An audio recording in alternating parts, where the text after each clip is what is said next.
Hey, so tonight we're going to talk about something that'll make you super grateful for that hot shower you took today. We're diving into Victorian hygiene, and trust me, it's going to be a wild ride. Think fancy dresses and top hats? Yeah, well, let's just say what was happening underneath those beautiful clothes was, not so beautiful. Oh, and if you're enjoying these stories, I'd really appreciate a like or subscribe. Super curious where you're all listening from, so drop a comment with your location and what time it is there. Always blows my mind how people are falling asleep to this all over the world. Alright, find that cozy spot, take a nice slow breath, and just let your body sink into whatever you're lying on. We're heading back to 1850-something London, and trust me, you're going to be real grateful for that mattress by the time we're done. So, congratulations! You just woke up in Victorian London. The first thing that hits you isn't what you see, it's what you smell. That thick, heavy, almost chewy air that seems to stick in your throat. It's like, well, imagine if someone took every smell you've ever tried to avoid and mixed them all together in a big, steaming pot. Human waste. Rotting garbage. Smoke from thousands of coal fires. And something else. Something sweet and sick and wrong that you can't quite place. You shift slightly in your bed, whatever bed you're lucky enough to have, and immediately feel how different everything is. The sheets, if you have sheets, feel rough against your skin, scratchy, nothing like the soft cotton you're used to, and they smell, well, let's just say fabric softener won't be invented for another century or so. Good news? You're alive. Bad news? Well, basically everything else. Let's start with where you are. If you're poor, which most people were, you're probably sharing a room with, maybe 6 or 8 other people. Could be your family, could be strangers. Doesn't really matter because privacy is pretty much a luxury only rich folks can afford. The room is maybe 10 feet by 12 feet. That's it. And everyone's just there. Breathing each other's air, sharing each other's, well, everything.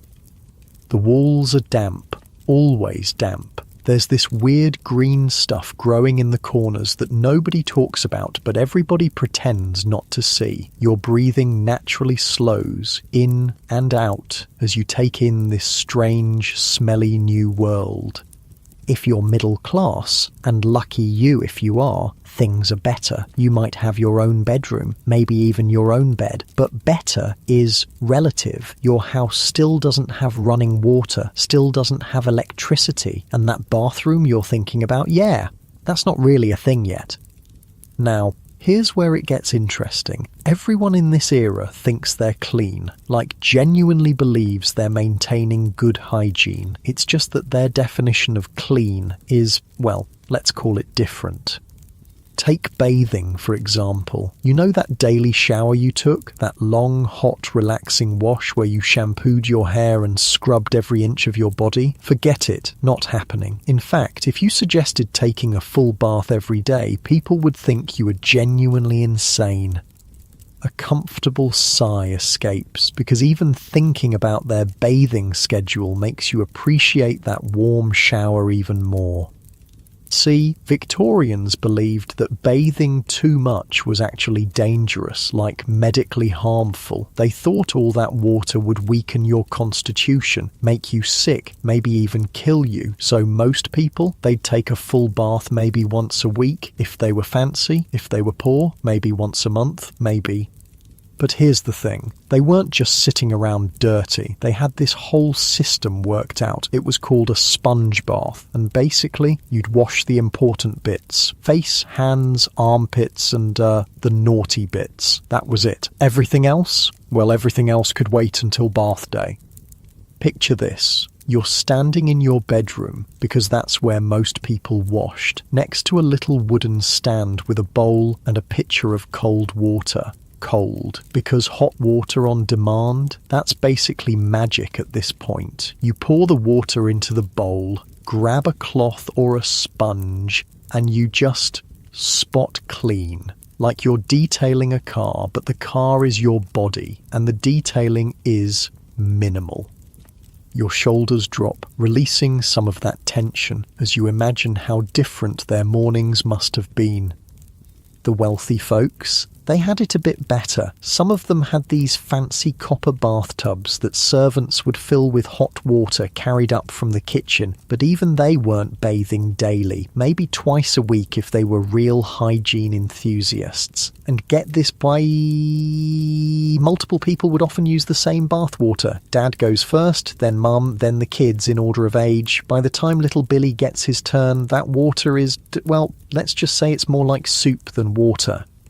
Teaching people how to take a bath. Can you imagine? Bath for Dummies, but in 1858. These books had rules, because apparently that could kill you. Don't wash your face when travelling unless you can purify the water with alcohol or ammonia first. Take Russian baths, where you wash your face with extremely hot water, then extremely cold water to prevent wrinkles.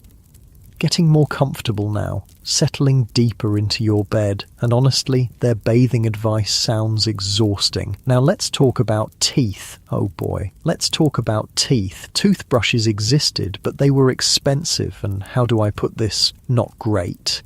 They had wooden handles and bristles that were basically just really stiff animal hair. Like, imagine brushing your teeth with a tiny scrub brush. One that costs about as much as you'd spend on groceries for a week. So, what did poor people do? Well, they got creative. Some people used celery, just chewed on celery and hoped for the best. Others made their own toothpaste out of chalk, soot, or powdered cuttlefish bone. Yeah, cuttlefish bone, in your mouth, on purpose. And if you had a toothache, well, good luck with that. Most places didn't have dentists. Instead, you'd go to your local barber or blacksmith. The same guy who cuts hair and shoes horses is now going to poke around in your mouth with whatever tools he's got handy. No anesthesia. No proper training. Just hope for the best and try not to scream too loud.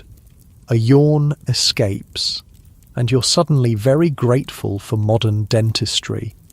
Hair washing was its own adventure. Remember, no shampoo. So what did people use? Well, eggs. Women would crack eggs over their heads and work the yolks into their hair like they were making breakfast on their scalp. Then they'd rinse it out with pitchers of water. The smell must have been interesting.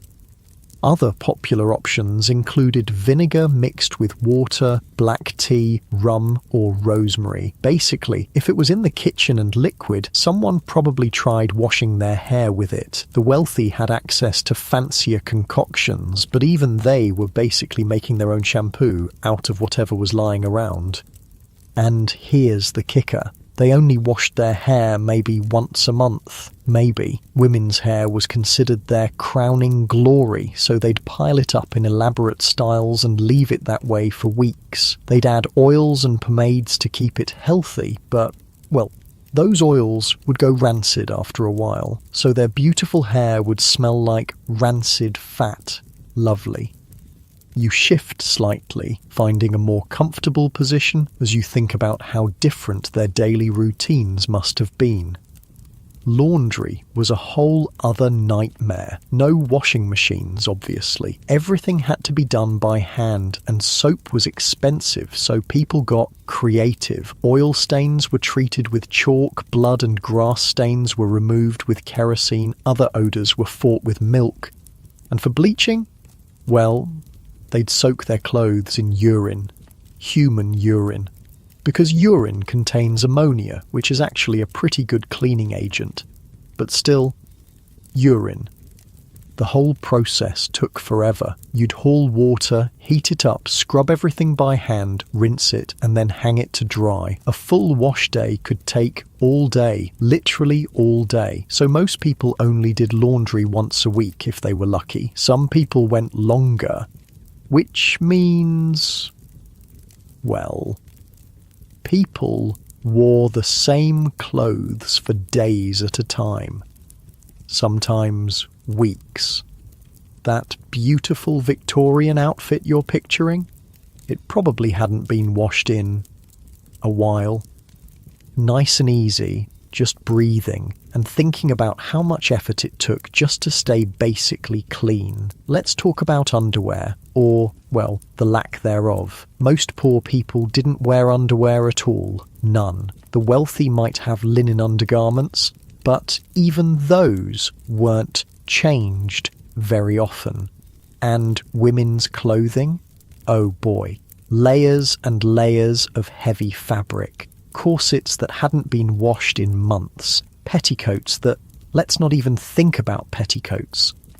All of this clothing would absorb sweat, body odour, food smells, smoke from fires, everything, and it would just stay there, trapped in the fabric until the next wash day, which, remember, might not be for weeks. So picture walking down a London street in the summer, hundreds of people, all wearing heavy unwashed clothing, all smelling like, well, themselves, plus whatever they'd eaten for breakfast, plus smoke from coal fires, plus horse manure from the streets, plus, well, you get the idea. The smell would be intense. Like a physical presence following you around, something you could taste in the air. Your breathing naturally slows, settling deeper into this strange world where staying clean was a daily struggle nobody really won, and that was just personal hygiene. We haven't even talked about the streets yet. Oh, the streets. London in the 1850s was home to about 2.5 million people. That's a lot of people making a lot of mess. And there was no organised garbage collection, no street cleaning. People just threw their garbage out the window into the street, where it would sit and rot and attract rats. Human waste was, well, that's a whole other story. Most houses didn't have toilets. Instead, people used chamber pots. Basically, you'd do your business in a pot under your bed, and then, well, someone had to empty it, usually into the street, or into a shared privy in the backyard, or, if you were really lazy, just out the window. There were people called night soil men who would come around and empty the cesspools and privies, but they only worked at night because the job was considered too disgusting for daylight hours. And where did all that waste go? Well, mostly into the Thames, London's main river, the same river people got their drinking water from. Yeah, think about that for a minute. You settle deeper into your bed, muscles relaxing, as you try to imagine living in a world where the river you drink from is also the place everyone dumps their sewage. The horses made it worse. London ran on horsepower, thousands and thousands of horses pulling carriages, delivery wagons, omnibuses, and horses poop a lot. It was estimated that a single horse produced about 35 pounds of manure per day. Multiply that by thousands of horses and, well, you do the math. All of this waste would pile up in the streets. When it rained, it would wash around, creating these, let's call them rivers of nastiness. When it was dry, it would bake in the sun and create clouds of dust. Dust that was, well, let's just say you didn't want to breathe it. And yet, people did breathe it. Every day they walked through it, they lived with it, they thought it was normal because, well, everyone smelled the same. When everyone's environment is gross, gross becomes normal. That's it, getting more comfortable. Your muscles melting into the mattress as you think about how lucky you are to live in a time with soap and running water and actual garbage collection. The thing is, Victorians weren't stupid. They knew things were unpleasant. They just didn't really understand why people kept getting sick. They had this theory called miasma theory that basically said diseases were caused by bad air, bad smells. They thought if you could smell something foul, it could make you sick. Which, I mean, they weren't completely wrong. Bad smells usually meant bad sanitation, and bad sanitation definitely led to disease, but they thought the smell itself was the problem, not the underlying conditions causing the smell. So their solution was perfume. Lots and lots of perfume. Instead of fixing the source of the smell, they just tried to cover it up. Rich people would douse themselves in expensive fragrances. Poor people would use whatever they could find, maybe some cheap cologne or flowers or herbs. But here's the thing about trying to cover up the smell of unwashed bodies, unwashed clothes, and sewage-filled streets with perfume. It doesn't really work. It just creates this weird, sickly sweet combination that's somehow worse than the original smell. Imagine vanilla air freshener mixed with, well, a porta potty. That's basically what wealthy Victorians smelled like. A comfortable sigh escapes, and you're so grateful for modern understanding of hygiene and disease. Women had it particularly rough. Their clothing was even more complicated than men's. Layers and layers of heavy fabric, corsets that made breathing difficult, long skirts that dragged on the ground, picking up everything, and they were expected to look perfect at all times. Makeup existed, but it was dangerous. Face powder often contained lead, rouge contained mercury, and since people didn't understand what these chemicals could do to the human body, well, many Victorian women were literally poisoning themselves in the name of beauty. Hair dye was even worse. There was this popular product called Hall's Hair Renewer that promised to hide grey hair and restore youthful colour. The secret ingredient? Lead. People were rubbing lead directly into their scalps, wondering why they felt sick all the time. Your shoulders drop, releasing tension. As you think about how much we've learned about chemistry and safety. And then there were the beauty routines. Without modern skincare, people came up with interesting solutions. They'd use lemon juice to lighten freckles, butter to moisturize dry skin, raw meat as face masks. They'd sleep with slices of raw beef on their faces, thinking it would keep them looking young. The smell in a Victorian bedroom, especially a wealthy Victorian bedroom with all these beauty treatments, must have been complex. Raw meat, lead-based cosmetics, unwashed hair with rancid pomade, and whatever perfume they were using to try to cover it all up. But you know what? They made do. They adapted. They found ways to feel clean and attractive within the constraints of their world. It's actually kind of impressive when you think about it. They were working with what they had, doing their best with the knowledge available to them. Getting cozy now. Really settling in. And there's something almost admirable about their resourcefulness, even if their methods were questionable. The wealthy had servants to help with the worst of it, maids to empty chamber pots, laundresses to deal with the clothes, bath attendants to heat and carry water, but the servants themselves, well, they were often even dirtier than their employers. They couldn't afford to take time for personal hygiene when they were busy maintaining everyone else's. Poor people just did their best, shared resources, helped each other out, and accepted that being clean was a luxury they couldn't afford. They focused on survival, on finding enough food to eat, enough work to pay rent, enough coal to keep warm. Hygiene was something you worried about when you had everything else figured out. And in 1850-something London, most people definitely did not have everything else figured out. Nice and easy, breathing deeply as you imagine trying to navigate daily life in a world where everything was harder, where taking a bath was an event that required planning, where brushing your teeth was a luxury, where staying clean was a constant battle against a dirty world. The funny thing is, they probably would have looked at our modern obsession with cleanliness and thought we were crazy. Daily showers, changing clothes every day, washing our hands multiple times a day. They would have worried we were washing away our natural defences, making ourselves weak and susceptible to disease.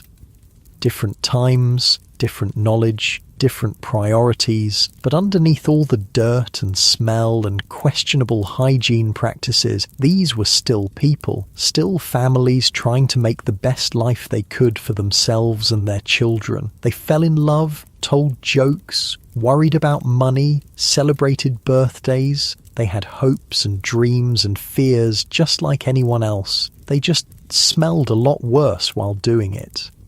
Settling deeper, that heavy, comfortable feeling spreading through your body as the strange world of Victorian London starts to feel a little more real, a little more human, despite all its challenges and unpleasant realities. But let's talk about something that'll really make you appreciate modern plumbing. Victorian toilets, or, well, the lack thereof. You know that bathroom down the hall, the one with running water and toilet paper and a seat that's actually comfortable? Yeah, forget about it. Most Victorians had never seen anything like that. Instead, they had alternatives. Your muscles relax as you think about how simple it is to just walk to the bathroom when you need to. If you were poor, and again, most people were, you shared an outhouse with maybe 100 other families. Picture this, one wooden shack built over a deep pit in a shared courtyard behind a row of houses. No privacy, no paper, no way to wash your hands afterward, just a hole in the ground with a wooden seat over it. The smell. Oh my God, the smell, especially in summer. It was like a physical wall you had to walk through just to get close to the thing. And the flies, so many flies, they'd swarm around the opening and you'd just have to deal with it. A yawn escapes and you're suddenly very grateful for indoor plumbing. The wealthy had it better, but not by much. They had these things called water closets, basically early toilets that were installed right in the house. Sounds fancy, right? Well, here's the catch. They didn't have modern plumbing, so where did all that waste go? Straight down into a cesspool in the basement.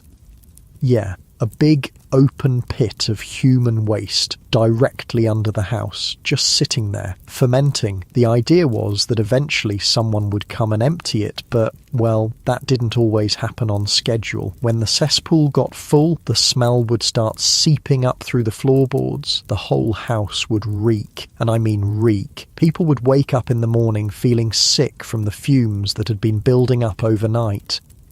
So they'd call the night soil men. These were the guys who specialised in emptying cesspools and privies. They only worked at night because, well, the job was considered too disgusting for daylight hours. Can you imagine? The work was so gross that it was literally illegal to do it when people could see. Your breathing naturally slows, settling deeper as you try to imagine living above a basement full of sewage. These night soil men would show up with shovels and buckets and, well, they'd dig. They'd haul buckets of human waste up from the basement and load it onto carts. The smell during this process was indescribable. Neighbours would close their windows and stuff rags under their doors, but the stench would still seep in. And where did all this waste go? Well, that's where it gets interesting. See, human waste was actually valuable. Farmers needed fertiliser and, well, human poop makes excellent fertiliser, so the night soil men would sell it. They'd cart it out to farms outside the city and sell it to farmers who would spread it on their fields. Which means the vegetables you'd eat for dinner were literally grown in human waste from the city, where people were dying of cholera and typhoid and God knows what else. The cycle was, well, it was pretty gross when you think about it. Getting more comfortable. And honestly, thinking about their farming practices makes you appreciate modern agriculture. But here's the thing, even this system was breaking down by the 1850s. London was just too big, too many people producing too much waste. The night soil men couldn't keep up. Cesspools were overflowing, streets were flooded with sewage when it rained, and diseases were spreading like wildfire. People were getting desperate. Some folks just gave up on the cesspool system entirely. They'd dump their chamber pots directly into the street, or out the window, or into the nearest river or stream. And guess what all those rivers and streams led to? The Thames, London's main source of drinking water.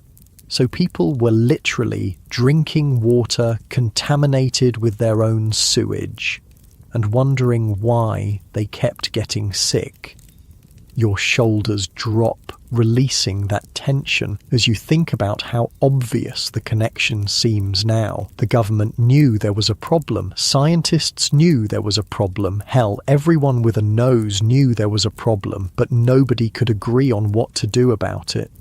Some people thought the solution was to build more cesspools. Others wanted to dump everything into the Thames and let the river carry it away. Still others thought they should just live with it. After all, London had always smelled bad. Why change now? And then came the summer of 1858. Oh boy, the summer of 1858. It was hot, like really hot. Temperatures that London just wasn't used to. Day after day of blazing sun and no rain. The Thames started running low, leaving thick deposits of sewage on the riverbanks, and in that heat, well, things started to ferment.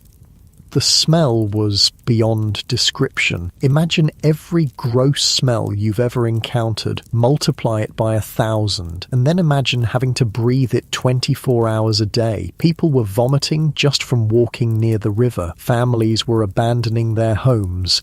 If they lived too close to the Thames, a comfortable sigh escapes, and you're so thankful for modern waste management.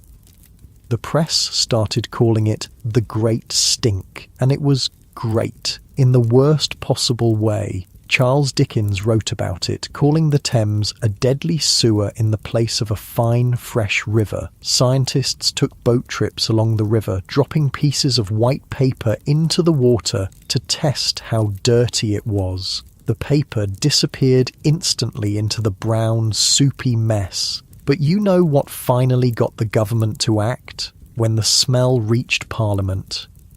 See, the Houses of Parliament sit right on the banks of the Thames, and in the summer of 1858, with the windows open for ventilation, well, the smell just poured in. Members of Parliament were literally fleeing the chamber, handkerchiefs pressed to their noses, gagging and retching. They tried dousing the curtains with lime and chloride to mask the smell. Didn't work. They considered relocating the entire government away from Westminster. That's how bad it was. The smell was so horrific that they were willing to abandon their brand new, expensive Parliament building rather than deal with it. Finally, they decided to do something about the sewage. That's it. Just relaxing into the story, thinking about how sometimes it takes a crisis to force change. They put a guy named Joseph Basil Jett in charge of fixing London's sewage problem. Poor bastard. Can you imagine getting that job? Hey Joe, we need you to figure out what to do with 2.5 million people's worth of poop, and we need it done yesterday. But Basil Jett was brilliant. He came up with a plan that was, well, it was audacious. He wanted to build a completely new sewer system for the entire city, not just patch the old one, build a brand new one from scratch. The plan involved building over 1,000 miles of new sewers under London's streets. These sewers would connect to main intercepting sewers that would carry all the waste downstream, away from the city centre, way downstream, like 8 miles downstream, where it would be dumped into the Thames estuary at high tide. The scale of the project was insane. They had to dig up half the city, demolish entire neighbourhoods, relocate thousands of families, build massive pumping stations to move the sewage uphill, line everything with millions of bricks, create embankments along the Thames to house the new sewers. Your breathing slows, nice and easy, as you imagine the incredible amount of work this must have required. It took years of constant construction, constant noise, constant disruption, streets torn up everywhere, the smell of cement and brick dust mixing with the smell of sewage, workers covered in mud and worse, digging tunnels deep underground, and the cost? Oh, the cost. In today's money, we're talking about billions of pounds, maybe tens of billions. The government had to raise taxes, issue bonds, borrow money from banks. People complained constantly about the expense. But you know what? It worked. When the new sewer system finally came online, the change was immediate. The smell disappeared. The Thames started running cleaner. Disease rates plummeted. People could actually walk along the river without gagging. It was like magic. All those years of living with the stench, and suddenly it was just gone.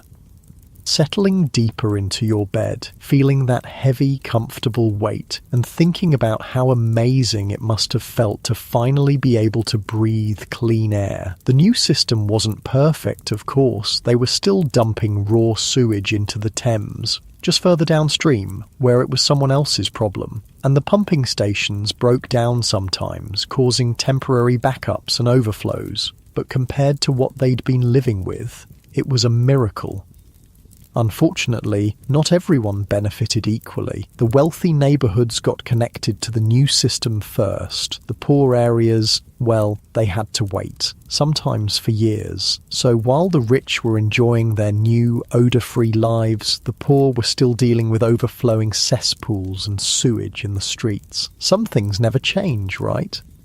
But even for the poor, things gradually got better. As more areas got connected to the new system, public health improved across the board. Cholera outbreaks became less frequent. Typhoid rates dropped. People stopped dying from diseases that were entirely preventable. A yawn slips out. And you're thinking about how much we take for granted. Clean water, functioning sewers, toilet paper. Speaking of toilet paper, yeah, that wasn't really a thing yet. The first commercially produced toilet paper wasn't sold until the 1870s, and even then it was expensive and not very common. So what did people use? Well, whatever they could find. Old newspapers were popular among the middle class. Corn cobs were common in rural areas. Leaves, if you could find them. Rags that could be washed and reused. The wealthy might have soft cloths or even sponges, but most people just made do with whatever was available. And since there was no running water in most bathrooms, well, hand washing after using the toilet wasn't exactly standard practice, which brings us back to disease. So much disease. Cholera was the big killer. It would sweep through London in waves, killing thousands of people at a time. Poor areas were hit hardest because they had the worst sanitation, but the disease didn't discriminate. Rich people died too, and doctors had no idea what caused it. Remember, this was before germ theory, before people understood that diseases were caused by bacteria and viruses. They thought cholera was caused by bad air, by breathing in the foul smells from sewage and rotting garbage. Your muscles relax, sinking deeper into the mattress as you think about how scary it must have been to live in a world where disease struck randomly and doctors couldn't explain why. So their treatments were, well, let's call them creative. They'd try to purify the air with strong-smelling herbs. They'd burn sulfur or tar to create smoke that would supposedly chase away the disease. They'd give patients massive doses of opium or alcohol, thinking it would help them fight off the infection. None of it worked, of course. People kept dying. Families would lose multiple members in a single outbreak. Children were especially vulnerable. And through it all, the sewage kept flowing into the Thames, the same river people were drinking from. There was this one doctor, John Snow, who figured out the connection between contaminated water and cholera. He proved that people were getting sick from drinking sewage-contaminated water, not from breathing bad air. But nobody believed him. The medical establishment thought he was crazy.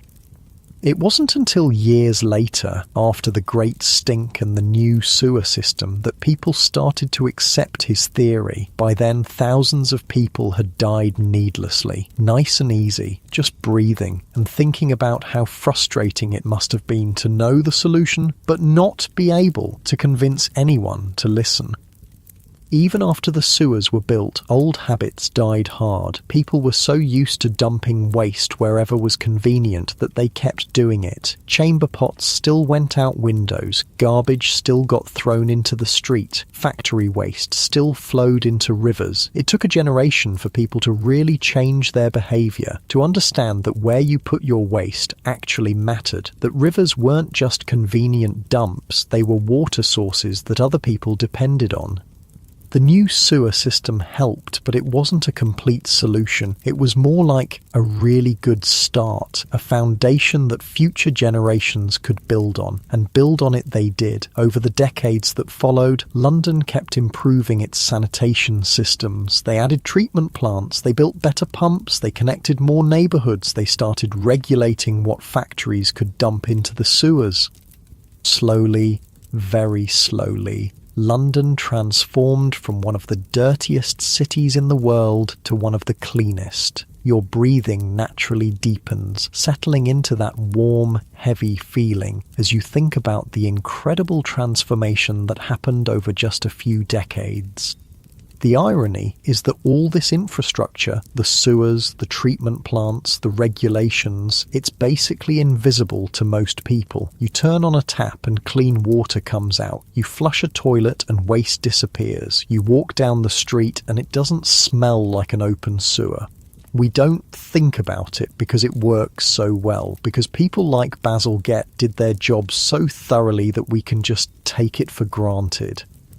But for Victorians, especially in those years before the new sewer system, dealing with waste was a constant daily struggle. Every trip to the privy was an ordeal. Every drink of water was a gamble. Every breath of air carried the smell of decay and disease. They lived with it because they had to, because they didn't know there was an alternative, because they thought that's just how cities worked.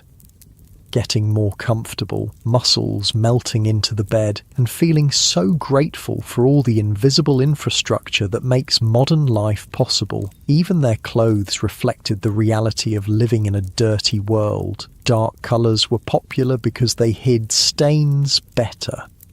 Heavy fabrics were preferred because they lasted longer between washings. Elaborate decorations and patterns helped disguise spots and smudges. Fashion wasn't just about looking good, it was about looking good in a world where staying clean was nearly impossible. Women's long skirts weren't just fashionable, they were practical. They hid dirty shoes and stockings. They swept along the ground, picking up mud and refuse. But that was better than having your legs exposed to all the filth in the streets. Men's dark suits served the same purpose. Coal dust, horse manure, sewage splashback, it all blended into dark wool. A gentleman could walk through the streets of London and still look relatively presentable when he arrived at his destination. That's it, nice and relaxed, thinking about how every aspect of their lives was shaped by the reality of living in a dirty world. And yet, they persevered. They found ways to be happy, to celebrate, to find beauty in their world despite all its challenges. They fell in love and got married and raised families. They wrote poetry and painted pictures and composed music. They were human beings living human lives, just with a lot more sewage involved. The transformation that happened during the Victorian era, from the chaos of the early 1800s to the relative cleanliness of the early 1900s, represents one of the greatest improvements in public health in human history. It saved millions of lives. It made modern urban life possible. It showed that with enough political will and engineering skill, even the most overwhelming problems could be solved. Your body feels heavy and comfortable, settling deeper as you think about the incredible resilience and ingenuity of people facing seemingly impossible challenges. But let's talk about something that really shows how different things were: women's hygiene during that time of the month. You know those convenient products you can just pick up at any store, the ones designed specifically for comfort and protection? Yeah. Those didn't exist at all. Your muscles soften as you think about how much easier modern life is, even for the most basic biological functions. Victorian women had to get creative, and by creative, I mean they had to figure out how to deal with their periods using whatever they could find around the house. Most women used rags, literally just strips of cloth torn from old clothing or linens. They'd fold them up, position them as best they could, and hope for the best. These rags could be washed and reused, which was good because buying new fabric was expensive, but washing them was, well, let's just say it was another chore in an already long list of unpleasant tasks. You'd have to rinse them in cold water. Hot water would set the stains, then scrub them with whatever soap you could afford, then hang them somewhere to dry. And where do you hang menstrual rags to dry? You can't exactly put them on the line outside for all the neighbours to see, so they'd hang them in bedrooms, in basements, anywhere private where they could air dry without causing scandal. A comfortable sigh escapes, and you're suddenly very grateful for modern conveniences. Wealthy women had it slightly better. They could afford softer fabrics, maybe even some purpose-made cloths, but even they were dealing with essentially the same system. Rags, washing, reusing, repeat. The really wealthy might have had servants to deal with the washing, but that meant, well, your most intimate hygiene was being handled by people who were essentially strangers. People who were probably gossiping about it in the servants' quarters. Privacy was pretty much non-existent when it came to personal hygiene. And here's the thing, doctors of the time had some truly bizarre ideas about menstruation. They thought it was caused by hysteria. They thought women became temporarily insane during their periods.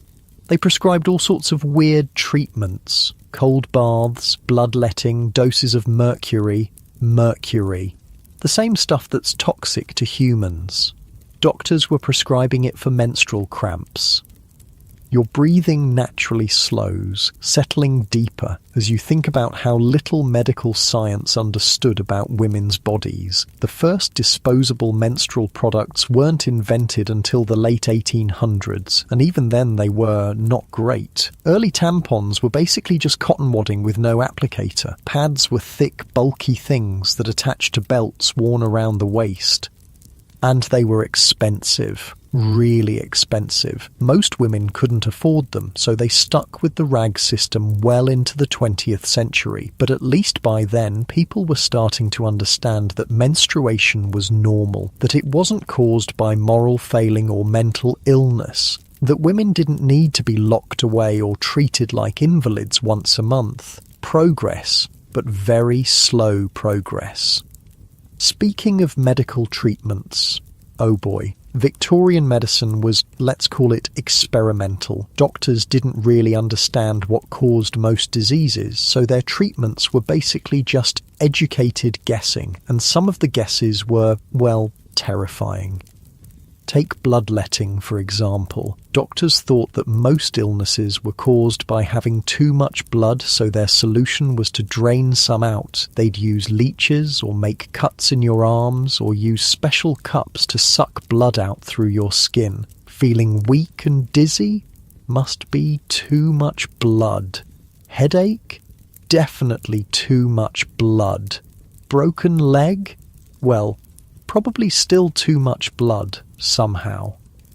Nice and easy, just breathing and thinking about how scary it must have been to get sick in an era when the cure might be worse than the disease. Mercury was the wonder drug of the Victorian era. Doctors prescribed it for everything. Syphilis, depression, constipation, teething in babies. If you had a problem, mercury was probably going to be part of the solution.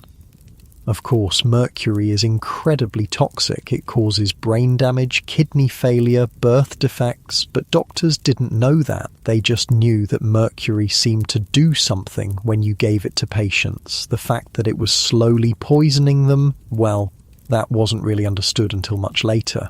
People would come to doctors with minor ailments and leave with mercury poisoning, which caused new symptoms, which required more treatment, which often involved more mercury.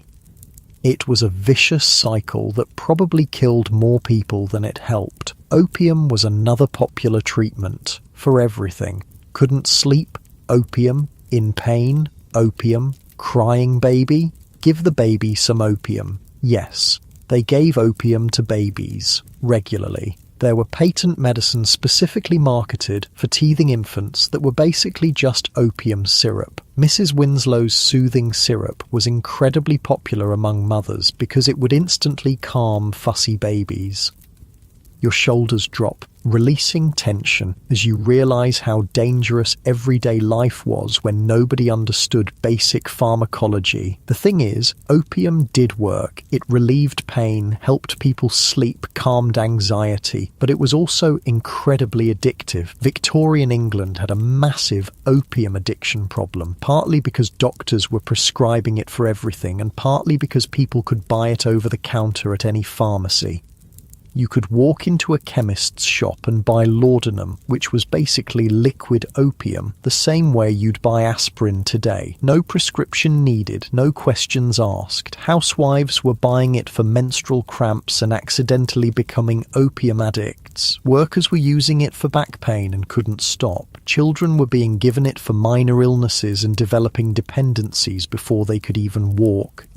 And nobody really understood why people kept wanting more and more of these medicines. Addiction wasn't well understood. People thought it was a moral failing, not a medical condition. Getting more comfortable now, muscles relaxing, as you think about how much medical science has advanced.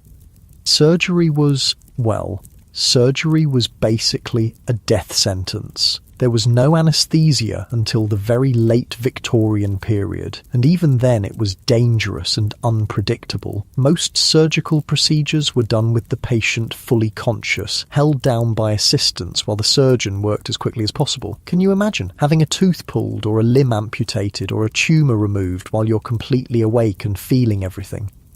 They'd give you a leather strap to bite down on and a shot of whiskey, and that was about it for pain management. Surgery was something you only did if the alternative was certain death, and even if you survived the procedure, infection was almost guaranteed. Doctors didn't understand that they should wash their hands or sterilize their instruments. They'd go from examining diseased corpses to performing surgery without even wiping their hands clean. Hospital infections killed more people than the original injuries or illnesses. Going to a hospital was often riskier than just staying home and hoping for the best. A yawn escapes, and you're so grateful for modern medicine and sterile surgical procedures. Dentistry was even worse than regular medicine. Most people just lived with toothaches until the teeth fell out or the pain became absolutely unbearable. When they finally sought treatment, it usually meant extraction. And extractions were done without anesthesia, using pliers or other crude tools. The dentist, who was often just the local blacksmith or barber, would grab the tooth and yank it out as quickly as possible while you screamed. Rich people could afford to have false teeth made, but they were not great. Early dentures were carved from wood, or made from the teeth of dead people, or even from animal teeth. They didn't fit well, they made eating difficult, and they rotted quickly. George Washington famously had multiple sets of dentures, and none of them worked very well. His last set was made from hippo teeth and gold wire. Can you imagine trying to eat with hippo teeth wired into your mouth? Most people just went without teeth. They'd eat soft foods, mumble when they talked, and look decades older than they actually were. Your breathing deepens, settling into the story, thinking about how much we take modern dental care for granted. But here's something interesting. Despite all these medical challenges, people still tried to look their best. Beauty standards existed, and people went to incredible lengths to meet them. Pale skin was fashionable because it showed you didn't have to work outside in the sun.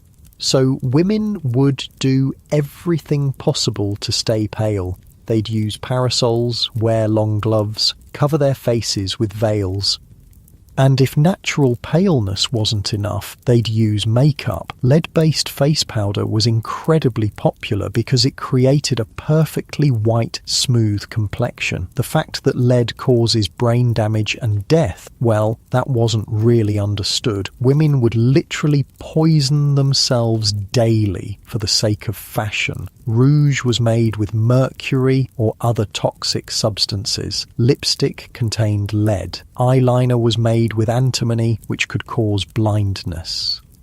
Getting ready for a fancy party meant covering yourself in toxic metals and hoping you didn't get sick before the evening was over. That's it, nice and relaxed, muscles melting into the mattress as you think about the irony of people trying to look healthy while slowly poisoning themselves. Hairstyling was another adventure. Without modern products, women had to get creative. They'd use sugar water to create hold or beer to add body and shine. They'd sleep with their hair wrapped around rags or sticks to create curls.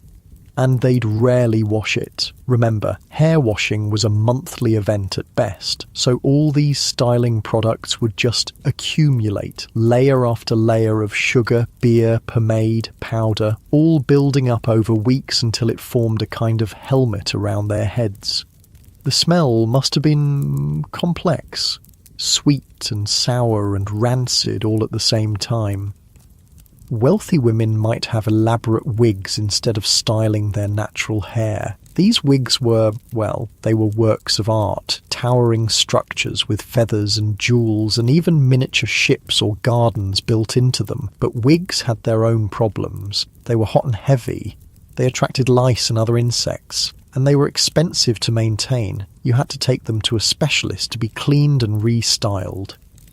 Plus, if you wore the same wig for weeks at a time, well, your scalp underneath wasn't getting much air or cleaning. Scalp infections were common among fashionable women. Your body feels heavy and comfortable, settling deeper as you imagine the discomfort of wearing a massive, insect-infested wig just to look fashionable. Men had their own grooming challenges. Shaving was done with straight razors, basically just very sharp knives. No safety features, no electric razors, just you, a blade that could easily slice your throat open and whatever skill you'd managed to develop. Most men went to barbers for shaving, but that meant sharing razors with dozens of other men, razors that weren't sterilised between customers, so you could go in for a shave and come out with someone else's skin disease. Wealthy men might have had their own personal razors, but even then, keeping them sharp and clean was a constant challenge, and moustaches and beards were popular, partly because they were easier to maintain than being clean-shaven. You could trim them occasionally and otherwise just let them grow, much safer than daily shaving with a straight razor. The downside was that facial hair trapped food, tobacco, dust and all the other debris floating around Victorian air. Men's moustaches were basically filters for all the gross stuff in the environment. A comfortable sigh escapes, and you're thinking about how much simpler and safer modern grooming is. Public baths were starting to become popular in some areas, which was a huge improvement for people who didn't have bathing facilities at home. These were essentially large pools where multiple people would bathe at the same time, but, well, they came with their own set of problems. The water wasn't changed very often. People with all sorts of diseases and skin conditions would use the same pools, and there was no filtration or chemical treatment to kill bacteria. So while public baths were cleaner than not bathing at all, they were also excellent places to catch whatever diseases other bathers might be carrying. Still, they were popular because for many people it was the only chance they had for a real full-body wash. Workers would save up their pennies to afford a visit to the public baths once a week or once a month. The experience was social. People would chat, gossip, conduct business. It was like a community centre that happened to involve being naked in dirty water with strangers, nice and easy, just breathing and thinking about how different social norms were when privacy was such a luxury. Despite all these challenges, people found ways to feel good about themselves. They developed their own standards of cleanliness within the constraints of their world. They took pride in having clean hands and faces, even if the rest of them wasn't so fresh. They valued nice clothing, good grooming, pleasant breath. They used what resources they had to present themselves as well as possible. And they adapted. They became accustomed to smells that would horrify us today. They developed tolerance for discomfort that seems incredible by modern standards. In a way, it's impressive. These people were incredibly resilient. They lived full, rich lives despite conditions that we would consider intolerable. Your muscles continue to relax, sinking deeper into comfort as you think about human adaptability and resilience. Children grew up in this environment and thought it was normal. They played in streets filled with garbage and sewage. They helped their families with laundry and chamber pots and all the unglamorous tasks of daily survival. And they still found ways to be children, to play games, tell stories, laugh with their friends. They adapted to their world just like children always do. The wealthy tried to shield their children from the worst of it, but even rich kids lived in a world without antibiotics, without vaccines, without basic understanding of hygiene and disease prevention. Childhood mortality was heartbreakingly high. Families would have many children knowing that only some of them would survive to adulthood. Parents couldn't protect their children from diseases they didn't understand. Yet people still fell in love, got married, had families. They still celebrated holidays and birthdays. They still had hopes and dreams for the future. They were living human lives in a world that was challenging in ways we can barely imagine. Getting cozy now, really settling in, and feeling a deep appreciation for all the invisible systems that keep us healthy and safe today. Now let's talk about food, because Victorian food hygiene was, well, let's just say you'd probably lose a lot of weight if you had to eat like a Victorian. Not because the food was healthy, because you'd be too terrified to eat most of it. Your muscles relax as you think about that clean, safe refrigerator in your kitchen, full of food that won't kill you. See, refrigeration didn't exist at all. The best people could do was ice boxes, and ice was expensive and hard to come by. Most people just kept their food at room temperature and hoped for the best, which meant that meat started going bad almost immediately after slaughter. Milk would sour within hours in warm weather. Vegetables would rot quickly without proper storage. So, how did people deal with this? Well, they got creative. And by creative, I mean they developed some truly questionable preservation methods. Salt was huge. People would pack meat in so much salt that it was basically mummified. It would last longer, but it was also, well, incredibly salty and tough, and not particularly nutritious after all that processing. Smoking was popular too. They'd hang meat in smokehouses for days or weeks, letting the smoke slowly dry and preserve it. Again, it lasted longer, but it was also carcinogenic as hell. People were basically eating charcoal-flavoured jerky for most of their protein. A yawn escapes. And you're so grateful for modern food safety regulations. Pickling was another option. They'd soak vegetables in vinegar or brine for months at a time. Everything was pickled. Cabbage, onions, eggs, even meat sometimes. The acid would kill bacteria and preserve the food, but it also made everything taste, well, like vinegar. Imagine eating pickled everything for months at a time. Your poor stomach. And then there was the really desperate preservation method. Just eating food that was already going bad and hoping it wouldn't kill you.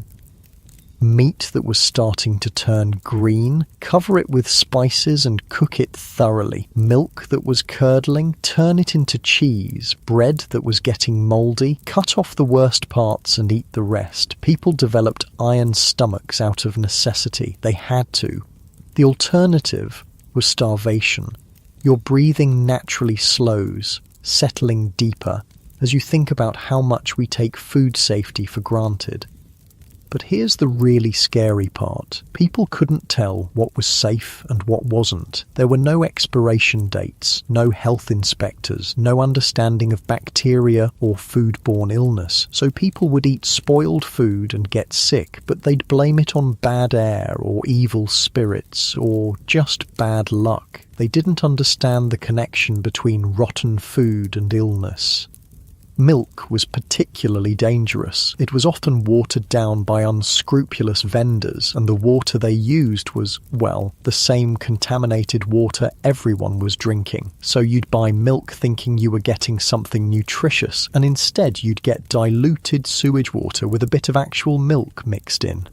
And baby formula? That wasn't a thing. If a mother couldn't breastfeed, they'd give babies cow's milk or goat's milk or whatever was available. Often this milk was contaminated or spoiled. Infant mortality from digestive illnesses was heartbreakingly common.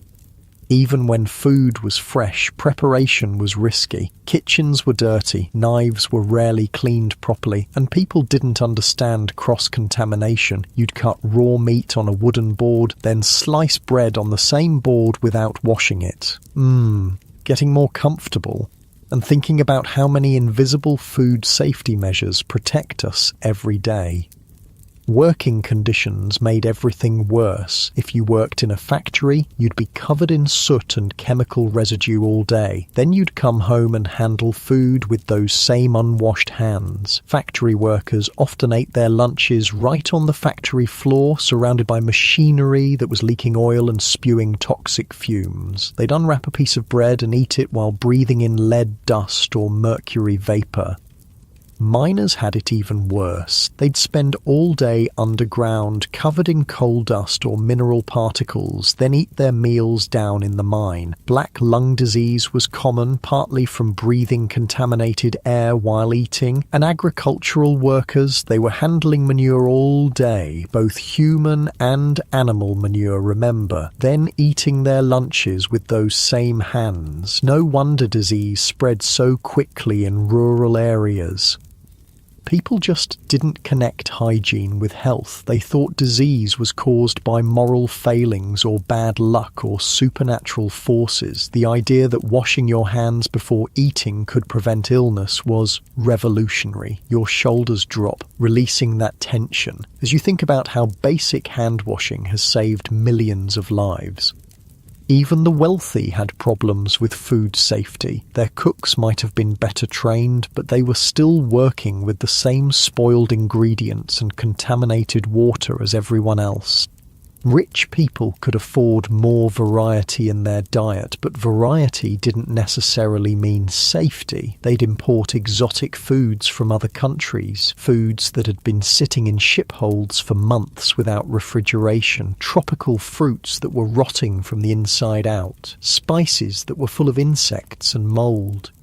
And fancy Victorian dinner parties, those elaborate multi-course meals that lasted for hours. The food was sitting out at room temperature the entire time. By the time they got to the 7th or 8th course, they were basically eating science experiments.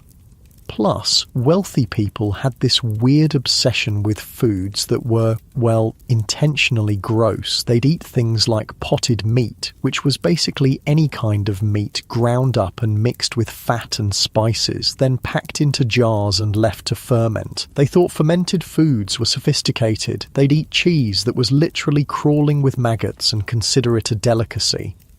Nice and easy. Just breathing. And honestly, some Victorian delicacies sound absolutely horrifying. The poor had their own food challenges. They couldn't afford fresh meat or vegetables most of the time, so they'd buy whatever was cheapest, which was usually whatever was about to go bad that the vendors couldn't sell to anyone else. There were markets specifically for second-hand food, meat that was starting to turn, produce that was bruised or rotting, dairy products that were past their prime. Poor people would shop these markets because it was all they could afford. And street vendors? Oh boy, street vendors would sell food that had been sitting out in the sun all day, covered in flies and dust and God knows what else. Meat pies made from mystery meat, milk that had been sitting in dirty containers, bread that was more sawdust than flour. But people were hungry, and hungry people eat whatever they can get. A comfortable sigh escapes, and you're thinking about how food insecurity makes every choice a gamble. Alcohol was often safer than water, which led to some interesting dietary habits. People would drink beer or wine with every meal, including children. It wasn't that they were trying to get drunk. It was that fermented beverages were less likely to make you sick than contaminated water. So Victorian children would start their day with small beer, a low-alcohol brew that was considered a breakfast drink. Workers would drink beer throughout the day to stay hydrated. Even babies were sometimes given diluted alcohol instead of water. This led to a society where mild intoxication was basically the default state for a lot of people. Not drunk exactly, but not completely sober either, which probably made the smells and discomfort of daily life a bit more tolerable, honestly. The spice trade existed partly because spices helped mask the taste of spoiled food. If your meat was going bad, you'd load it up with pepper and cinnamon and hope for the best. Strong flavours covered up the taste of decay. That's why Victorian cooking was so heavily spiced compared to earlier periods. It wasn't just about flavour, it was about survival. Your breathing deepens, settling into the story, thinking about how every aspect of their lives was shaped by the constant threat of illness and contamination. Public health measures were minimal. There were no health inspectors checking restaurants or food vendors. No regulations about how food should be stored or prepared. No requirements for clean water or proper waste disposal.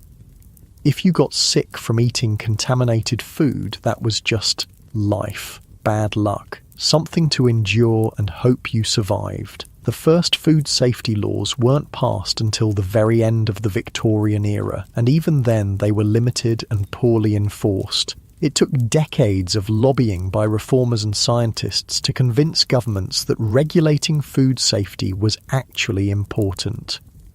Before that, it was basically buyer beware. If a vendor wanted to sell you rotten meat covered in flies, that was perfectly legal. If a baker wanted to mix sawdust into his bread to make it cheaper, no problem. Fraud was rampant in the food industry. Milk was watered down, beer was diluted, bread was mixed with chalk or alum to make it look whiter. People were paying for food and getting, well, not food. And there was no way to test these things, no way to know what you were actually eating. You just had to trust that the vendor wasn't trying to poison you for profit. Getting cozy now, muscles relaxing, as you think about how much regulation and oversight goes into every bite of food we eat today. The wealthy tried to protect themselves by hiring food tasters or buying from trusted vendors, but even that wasn't foolproof. Rich people got food poisoning too. They just had better access to medical care when it happened. Poor people often had no choice but to eat whatever they could afford, even if they suspected it might be contaminated. Better to risk getting sick than to definitely starve. And children were especially vulnerable. Their developing immune systems couldn't handle the constant assault of contaminated food and water. Child mortality from digestive illnesses was one of the leading causes of death. Parents would watch their children get sick over and over again from the food they were providing, but there wasn't much they could do about it. Clean, safe food was a luxury most families couldn't afford. The gradual improvement in food safety over the late Victorian period probably saved more lives than any other single public health measure. When people could finally trust that their food wouldn't kill them, overall health improved dramatically. But it took decades of scientific research, political lobbying, and public pressure to make those changes happen. And even then, improvements came slowly and unevenly. That's it. Really settling in now, thinking about how many invisible systems work together to keep us safe and healthy. Personal hygiene standards started to improve gradually as well, but change was slow. The wealthy led the way, partly because they could afford soap and clean water, and partly because they had social pressure to maintain appearances.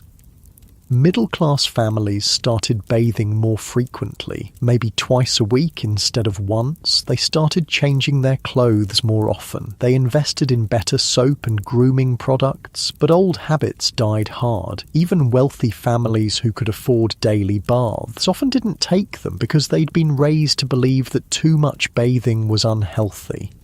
And the poor, well, the poor were still struggling with basic survival. When you're working 14-hour days in a factory for barely enough money to buy food, spending money on soap and taking time for bathing feels like an impossible luxury. Social attitudes toward cleanliness were starting to shift, though. Being clean was becoming associated with being moral, respectable, successful. Dirty people were seen as lazy or immoral, regardless of their actual circumstances. This created pressure to at least appear clean. Even if you couldn't afford to actually be clean, people would wash their hands and faces carefully, keep their visible clothing as clean as possible, and hope nobody noticed the rest. Your body feels heavy and comfortable, sinking deeper into the mattress as you think about the social pressure to maintain appearances even when basic hygiene was so difficult.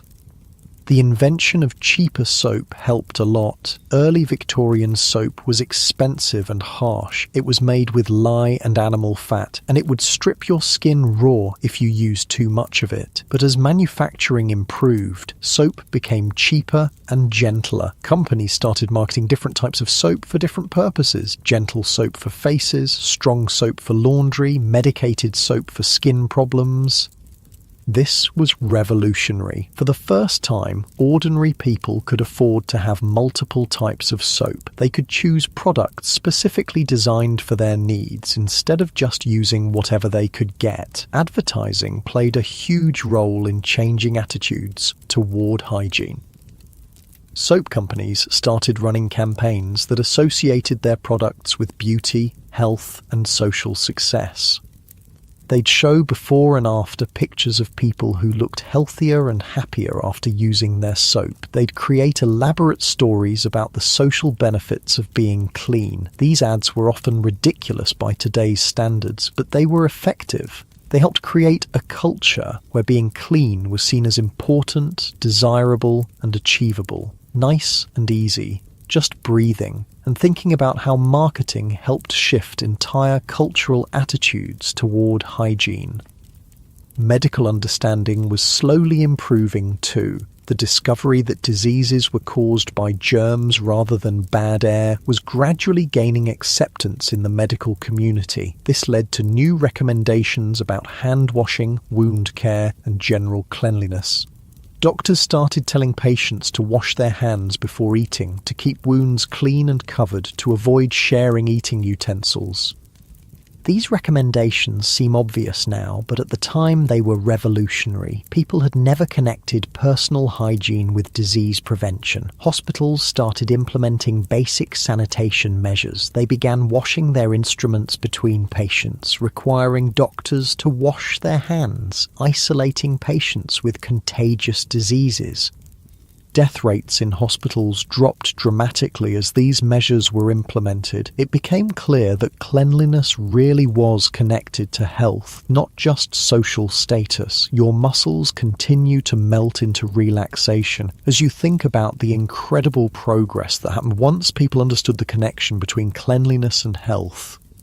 Schools started teaching basic hygiene to children. They'd have lessons about washing hands, brushing teeth, keeping clothes clean. Children would bring these lessons home to their families, gradually spreading better hygiene practices throughout the community. This was especially important in poor areas where adults might not have access to health information, but children could learn it at school and share it with their families.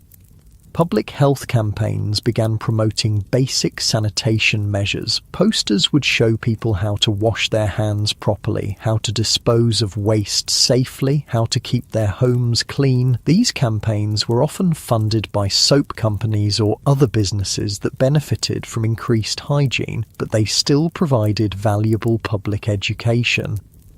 The message was simple but revolutionary. Being clean will keep you healthy. Taking care of your body is important. You have some control over whether you get sick. Settling deeper now, feeling that warm, heavy comfort as you think about how empowering it must have been to finally understand that you could take steps to protect your own health. You know what's amazing though? Despite all of these challenges, despite living in a world where basic cleanliness was a daily struggle, people still found ways to take pride in their appearance. They still fell in love, still got married, still raised families and celebrated holidays, and found moments of joy and beauty in their lives. Your breathing slows naturally, deeper and more relaxed, as you think about the incredible resilience of the human spirit. Victorian women would spend hours getting ready for special occasions, even with all the limitations they faced. They'd carefully wash their faces and hands with whatever soap they could afford. They'd brush their hair for what felt like forever, trying to work through weeks of accumulated oils and styling products. They'd put on their best dress, the one they'd been saving and carefully maintaining for months. They'd add whatever jewellery or accessories they owned. They'd dab a bit of perfume on their wrists, hoping it would last the evening. And you know what? They felt beautiful. They felt special. They felt ready to face the world. Because beauty, real beauty, isn't about having perfect hygiene or expensive products. It's about feeling good in your own skin, whatever that skin happens to smell like. The wealthy had more resources. Sure, they could afford better soaps, finer clothing, more elaborate beauty routines. But they were dealing with the same basic limitations as everyone else. No running water, no understanding of germs, no effective medicine.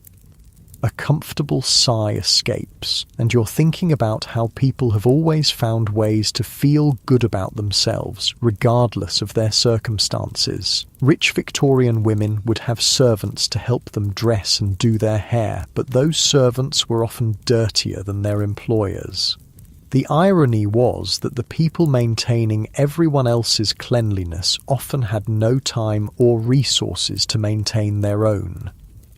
Maids would spend their days washing other people's clothes, cleaning other people's chamber pots, helping other people bathe, then go home to their own overcrowded, unsanitary living conditions. Butler and footman would polish silver and serve elaborate meals while wearing gloves to hide their own unwashed hands. They'd maintain perfect posture and impeccable manners while their own bodies were crying out for basic care.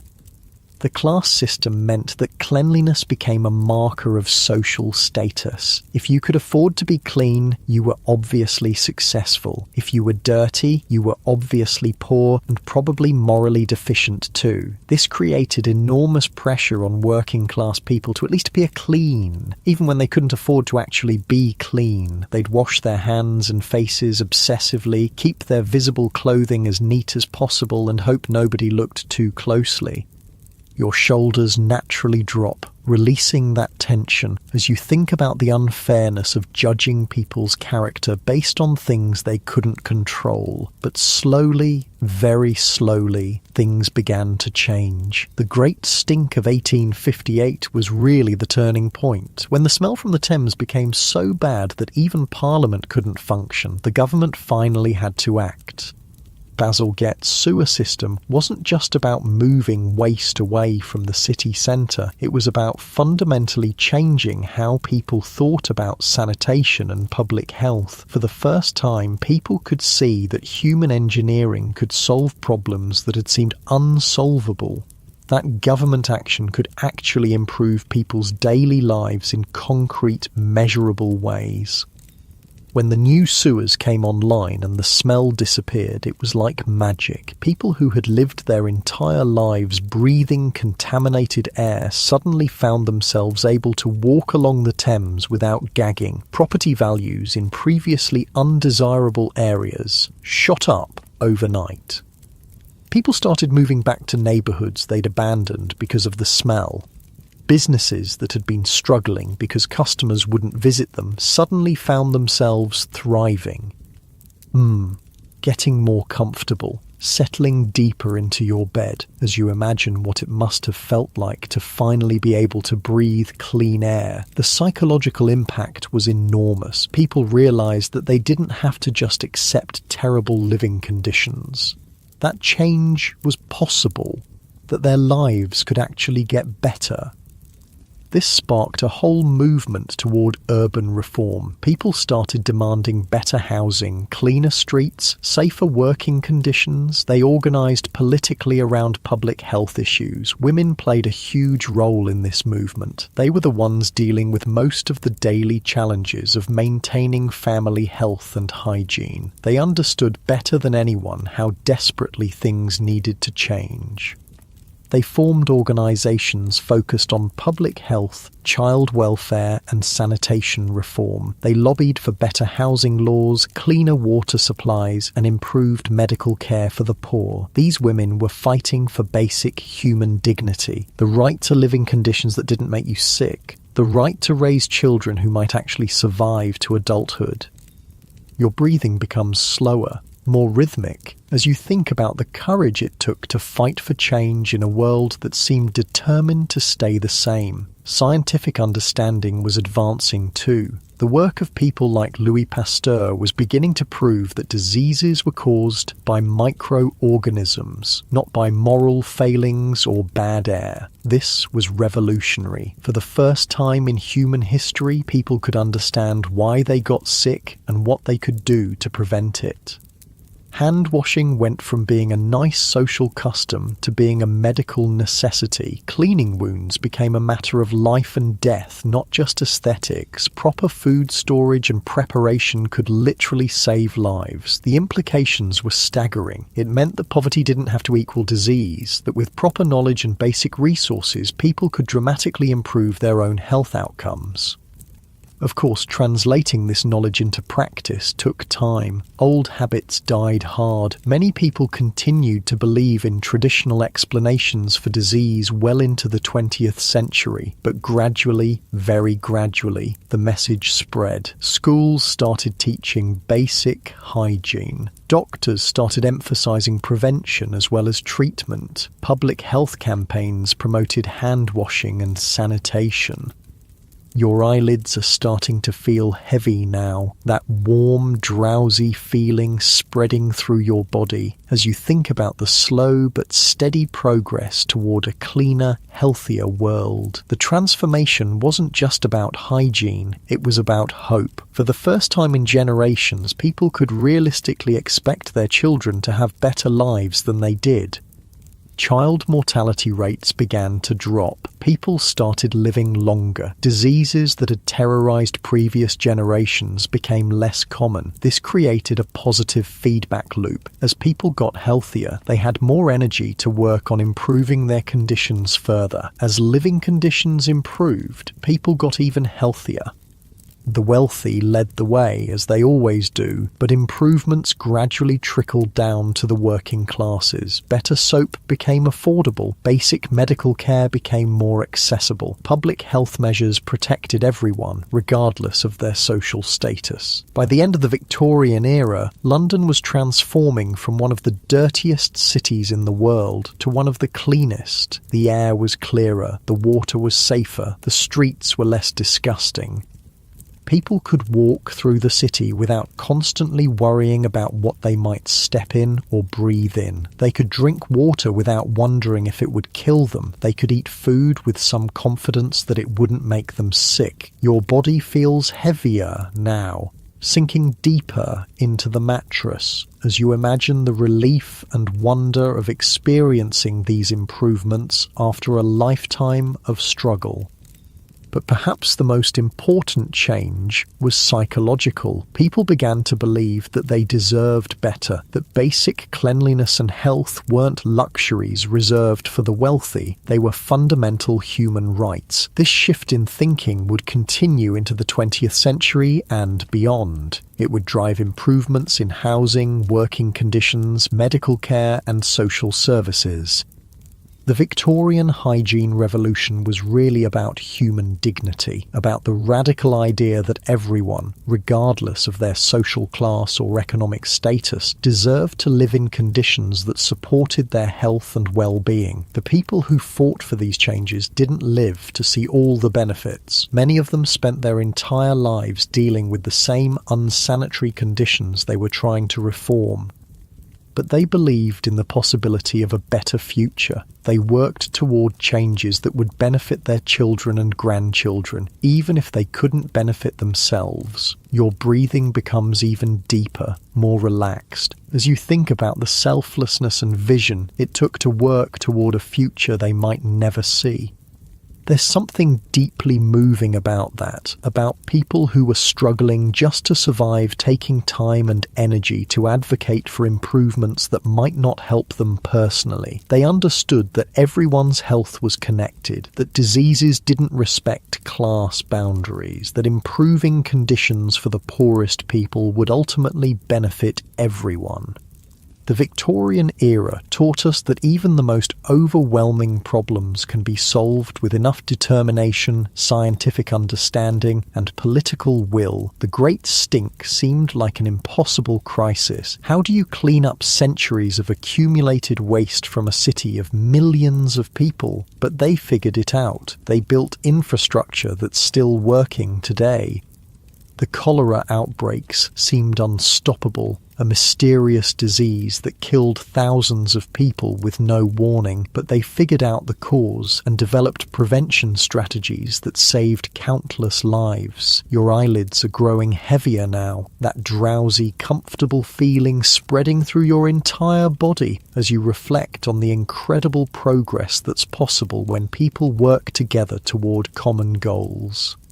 Think about your own life for a moment. The shower you took this morning, the clean clothes you put on, the safe food you ate, the medicine you take when you're sick. All of these things exist because of the work that Victorian reformers started, because people who lived in truly terrible conditions refused to accept that things had to stay that way. They couldn't have imagined the world we live in now. Antibiotics that can cure diseases that killed millions of people. Water treatment plants that provide clean drinking water to entire cities. Food safety regulations that prevent most of the illnesses they dealt with daily. But they dreamed of a cleaner, healthier world. And they took the first crucial steps toward making that dream real. Your body feels completely relaxed now, heavy and comfortable against the soft sheets as you think about the long arc of human progress. We're still working on many of the same challenges they faced. Access to clean water and sanitation is still a problem in many parts of the world. Poverty still makes people more vulnerable to disease. Social inequality still affects health outcomes. But we've learned so much. We understand things that baffled them completely. We have tools and technologies they couldn't have imagined. And most importantly, we have their example. We know that change is possible, that even the most entrenched problems can be solved with persistence and creativity and hope. Your breathing is becoming slower now, deeper and more peaceful as you settle into the comfort of your clean, safe bed. Think about how different your evening routine is from theirs. You brushed your teeth with safe, effective toothpaste and a soft toothbrush. You washed your face with gentle soap and clean water. You put on fresh, clean pajamas. You can drink water from the tap without worrying about cholera. You can eat food without wondering if it will make you sick. You can sleep in a bed with clean sheets, in a room with fresh air, in a house with proper plumbing. All of these things, these simple, everyday comforts, represent victories in the long struggle for human health and dignity. The Victorians who fought for these improvements would be amazed and delighted to see how far we've come. They'd probably be shocked by our daily hygiene routines, but they'd understand why they matter. Your eyelids are feeling heavier and heavier, that peaceful, drowsy sensation flowing through your entire body as you appreciate all the invisible systems that keep you safe and healthy. You're lying in a clean bed, breathing clean air, in a warm room that doesn't smell like sewage or smoke or decay. Your body is clean and comfortable. Your stomach is full of safe, nutritious food. These are gifts that took generations to achieve, gifts that millions of people worked toward, often without seeing the benefits themselves. Tonight, as you drift off to sleep, you're the beneficiary of all their struggles and dreams and hard work. Your breathing is becoming slower and more rhythmic, in and out, as your body naturally prepares for rest. Let your muscles relax completely, starting with your toes, your feet, your legs, just letting go of any remaining tension. Your torso sinks deeper into the mattress. Your arms feel heavy and comfortable at your sides. Your shoulders drop as they release the day's stress. Your neck relaxes. Your jaw softens. Your face becomes peaceful and calm. And your eyelids, so heavy now, just wanting to close, to rest. Let them close, that's it. Just letting your eyes rest as your breathing becomes even deeper and more peaceful. You're safe and clean and comfortable, surrounded by all the invisible protections that keep you healthy. Your mind is quiet now, drifting away from the struggles of the Victorian era and into the peaceful present, where the air is clean and the water is safe, and your bed is warm and soft. Just breathing, slowly, peacefully, as you sink deeper into comfort and rest. Letting go of the day, letting go of any worries, just floating in this space of gratitude and peace. Your body knows how to sleep, how to rest and restore itself, and you can just let it do what it knows how to do, deeper and deeper into peaceful sleep, where your dreams are gentle and your rest is complete, safe and clean and comfortable, drifting off now into the soft embrace of sleep. That's it, just letting go, sinking deeper into peaceful, restorative sleep. Sleep well.